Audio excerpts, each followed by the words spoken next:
আসসালামু আলাইকুম রহমতুল্লাহ বারকাতুহ। প্রতিপক্ষ যে বন্ধু হয় না তার একটি প্রমাণ আমরা দেখছি সম্প্রতি 21শে জুলাই 2026 সাতক্ষীরার এমপি জনাব গাজী নজরুল ইসলাম মাননীয় সংসদ সদস্য, ওনার যে অনৈতিক ভিডিওটি ভাইরাল হয়েছে, সঙ্গে সঙ্গে ভাইরাল হওয়ার সঙ্গে সঙ্গে প্রতিপক্ষ যারা আছে, যারা শত্রুপক্ষ আছে, তারা যাক একটা মুরগি পেয়েছে, তাদের জন্য একটা মানে খোরাকি হয়েছে যে পাওয়া গেছে রে, এইবার আর ছাড় নাই। বাংলাদেশ জামায়াতের লোক নারী নিয়ে ফুর্তি করে, পাইছি, আর ছাড় নাই, এইবার পাইছি, এইবার একটা সুযোগ পাইছি।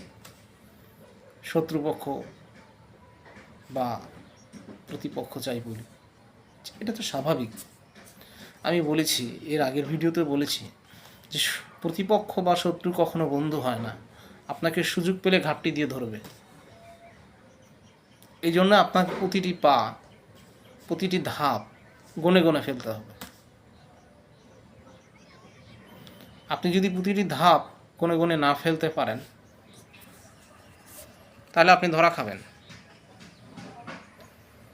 বাংলাদেশের এই পরিস্থিতিতে রাজনীতি করা, কোনো ব্যক্তি সৎ, ন্যায়, ইনসাফ কায়েম করতে চায়, তাহলে তাকে কঠোর পদক্ষেপ অবলম্বন করতে হবে। আল্লামা দেলোয়ার হোসেন সাঈদীর বড় ছেলে রফিক বিন সাঈদীর একটি লেকচারে শুনেছিলাম মুমিনের কি সংজ্ঞা। সেই সংজ্ঞায় শুনেছিলাম হযরত ওমর এবং আরেকজন সাহাবী খাত্তাব, এরকম একটি ছিলাম, তিনি জিজ্ঞেস করছিলেন যে আরেকজন সাহাবীকে জিজ্ঞেস করছিলেন, তোমার শরীরে এত দাগ কেন, খাল কেন? তিনি বলেছিলেন যে তিনি কাফেরেরা তাকে এমন অত্যাচার করেছে এবং তার শরীরে আগুনের কয়লা দেওয়া হয়েছিল, যার ফলে তিনি তার শরীরে এই ধরনের হয়। এবং মুমিনের সংজ্ঞা এমন একটি করে বলেছিলেন যে একজন মুমিনকে চলতে হলে ন্যাড়ো, সংকীর্ণ, কাঁটাযুক্ত পথ দিয়ে তাকে চলতে হয় এবং সেখানে এমনভাবে যেতে হয় যাতে শরীরে কোনো কাঁটা, কোনো চিহ্ন, ক্ষত চিহ্ন যেন না লাগে।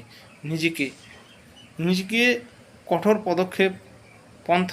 পন্থা অবলম্বন করে সততা, নিষ্ঠা এবং সাহসিক প্রজ্ঞার সাথে তাকে সৎভাবে সামনে এগিয়ে চলা একজন মুমিনের বৈশিষ্ট্য।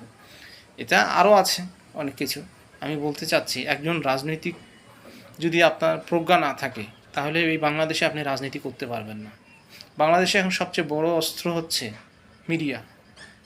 এই মিডিয়াকে ফেস করা খুবই কঠোর ব্যাপার একজন সৎ লোকের জন্য, এবং একজন রাজনীতিবিদ, একজন নেতার জন্য নিতান্তই কঠোর। তো এই বিষয়গুলো যদি আমরা শিক্ষা না নিই, রাজনৈতিক প্রজ্ঞা না থাকি, তাহলে প্রতিপক্ষের কাছে আমরা ধরা খাব।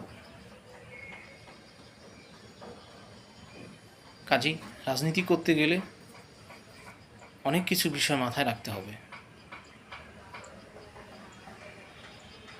এটা আমার নিবেদন। সবাইকে বলতে চাই যে রাজনীতি করতে হলে অনেক পড়াশোনা করে করতে হবে, অনেক বিষয় টেকনিক্যালি মাথায় হ্যান্ডেল করতে হবে।